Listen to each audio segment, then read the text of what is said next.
अस्सलामुअलैकुम dear students, I am Abdul Qadir और हमारी जो डिस्कशन है वो इंटर पार्ट 1 की मैथमेटिक्स के ऊपर जारी है, जिसमें आज हम एक्सरसाइज 7.2 में क्वेश्चन नंबर जो 11 है उसको देखेंगे। डिस्कस क्वेश्चन नंबर 11 में क्या कहता है कि how many 5 digits multiples of 5 can be formed from the digits 2 3 5 7 9 when no digits is repeated. Discuss अब देखें तो अगर इनको मैं इस फॉर्म में लिख लूं 2 3 5 7 9, ये जो मेरे पास डिजिट्स हैं क्या ये 5 के मल्टीपल हैं? यानी कि ये अगर 5 के ऊपर इसको मैं डिवाइड करूं तो क्या ये 5 के मल्टीपल बनेंगे? ऑब्वियसली नहीं बनेंगे। वाई? या तो हमें राइट पे चाहिए 5 या हमें चाहिए 0। सो डिस्टेंस 0 तो है नहीं हमारे पास इन डिजिट्स में, तो अगर मैं 5 को फिक्स कर दूं एट एक्सट्रीम राइट पे, ठीक है, राइट एक्सट्रीम पे अगर इसको मैं फिक्स कर दूं तो टोटल डिजिट्स कितने होंगे मेरे पास? 4। तो 4 की अगर मैं परमुटेशन निकालूंगा तो वो जो भी हमारे पास आंसर आएगा वो हमारे पास मल्टीपल्स ऑफ 5 होंगे। अगर उसको हम फिक्स करेंगे तो इनको अरेंजमेंट इनकी चेंज करने के बाद जो हमारे पास उसके मल्टीपल बनेंगे वो 24 बनेंगे। सो डिस्टेंस देखते हैं इसको पहले सॉल्यूशन। टोटल नंबर हमारे पास कितने हैं? अगर वैसे बात करें टोटल नंबर है हमारे पास, total number n is equal to कितने मेरे पास? 5। If 5 is fixed at extreme right,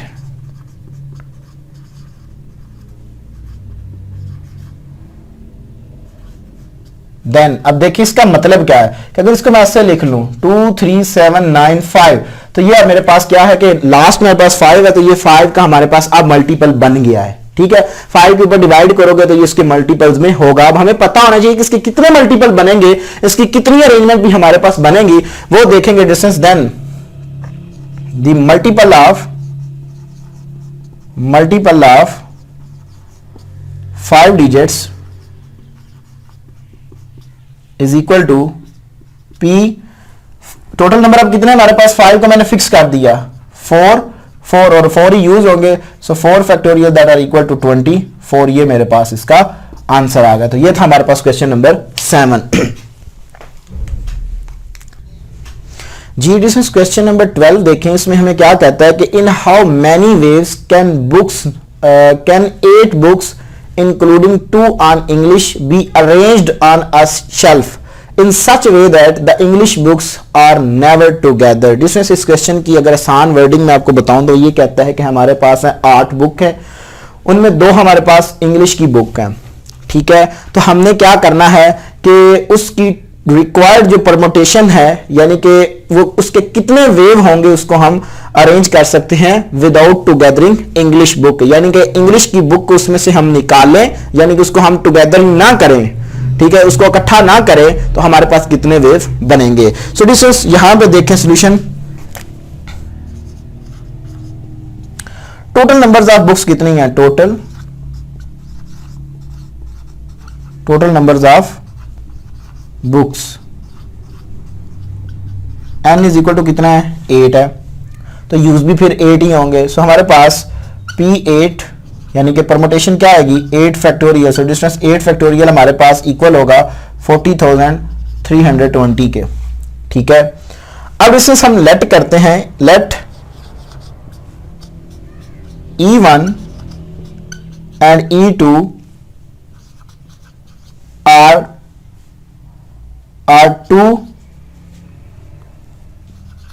are two English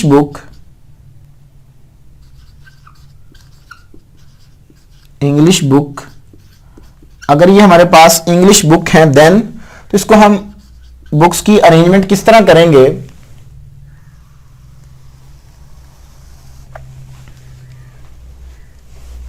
if we arrange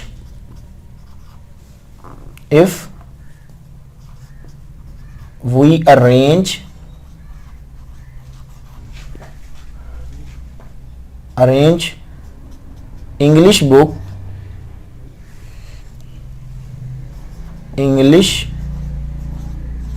books in the form of E1 and E2।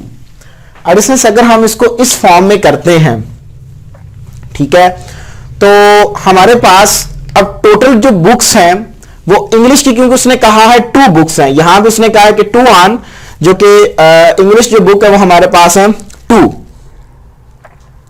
अगर हम डिस्टेंस यहां पे देखें तो अब हमने क्या किया कि टोटल नंबर ऑफ बुक्स हमारे पास कितनी थी, वो हमारे पास थी 8। अब मैंने उनमें से क्या किया कि इसको एक ऑब्जेक्ट मान लिया, ठीक है, इसको हमने क्या किया कि ये अब सिंगल ऑब्जेक्ट है, तो जब हमारे पास ये एक सिंगल बन गया तो टोटल नंबर हमारे पास कितने बनेंगे 7। कैसे कि 5 बुक्स जो 8 बुक्स हैं, 8 बुक्स में हमने क्या किया कि जो इंग्लिश की बुक थी हमने उसको इस तरह अरेंज किया कि उसको हमने लिखा E1 E2, ठीक है। अब ये एक ऑब्जेक्ट है तो पीछे हमारे पास कितने थे 8 बुक थी, तो इनको हम अरेंज करें, 2 बुक्स को निकाल लें, उसमें से 2 बुक्स को हमने निकाला 6 बच गया, इनको हमने अरेंज किया, ये एक ऑब्जेक्ट बन गया, तो उसमें ऐड किया तो टोटल नंबर हमारे पास कितने बने 7। सो दिस 7 की जो हमारे पास परमुटेशन आएगी कि P7 that are equal to 7 factorial, ये हमारे पास आएगी जी, अगर हम 7 फैक्टोरियल देखें तो हमारे पास क्या आएगा जी 7 फैक्टोरियल। सो दिस 7 फैक्टोरियल जो है वो हमारे पास आएगा 5040। अब अगर हम इसको इस फॉर्म में अरेंज करें, इफ वी अरेंज इंग्लिश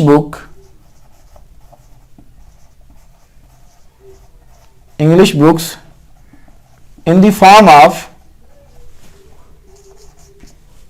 यहां में लिखें देन, कंडीशनल सेंटेंस है, ऑफ E2 E1, ठीक है, यानी कि हम पॉसिबिलिटी जो है ना उसको हम इस तरह अरेंज कर सकते हैं E2 E1, then total number जो है वो हमारे पास 7 बनेंगे। So P7 that are equal to 7 factorial is equal to 5040। So total numbers of English books कितने आएंगे हमारे पास, टोटल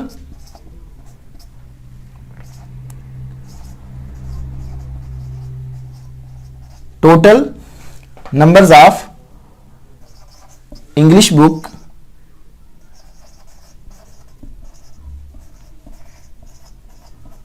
इनको सम अप कर लें, 5400 प्लस 5400 को मैंने जब प्लस किया तो ये मेरे पास आ गया जी 10080, ये आ गया मेरे पास। जबकि डिस्टेंस मुझे चाहिए आगे उसकी, देखिए उसने क्या कहा है कि English be arranged on shelf in such a way that the English book are never together. So distance total हमारे पास कितनी आई है 40,320। सो हमारे पास जो विद इंग्लिश के साथ आई है वो हमारे पास कितनी आई है 10 थे। तो अगर हम इसमें से इसको माइनस कर दें तो रिक्वायर्ड जो हमारे पास परमुटेशंस होगी वो आ जाएगी। सो डिस्टेंस हम लिखेंगे इसको required permutation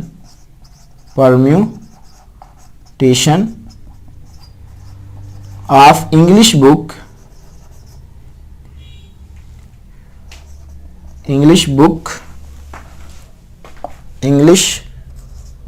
books are never together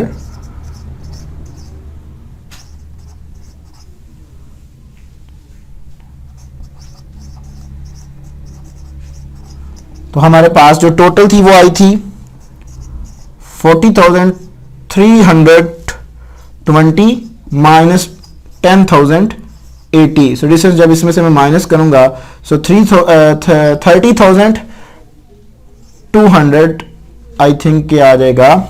इसमें देख लेते हैं -40 सो 80। सो ये मेरे पास इसका फाइनल आंसर आ गया। सो ये था हमारे पास डिस्टेंस क्वेश्चन नंबर 12। बाकी जो क्वेश्चन है वो हम नेक्स्ट लेक्चर में डिस्कस करेंगे। अपनी दुआ में याद रखिएगा। इंशाअल्लाह तबारक तआला जिंदगी में वफा की इसी चैनल के ऊपर आपके साथ दोबारा मुलाकात होगी। तब तक के लिए अल्लाह हाफिज, अस्सलाम वालेकुम।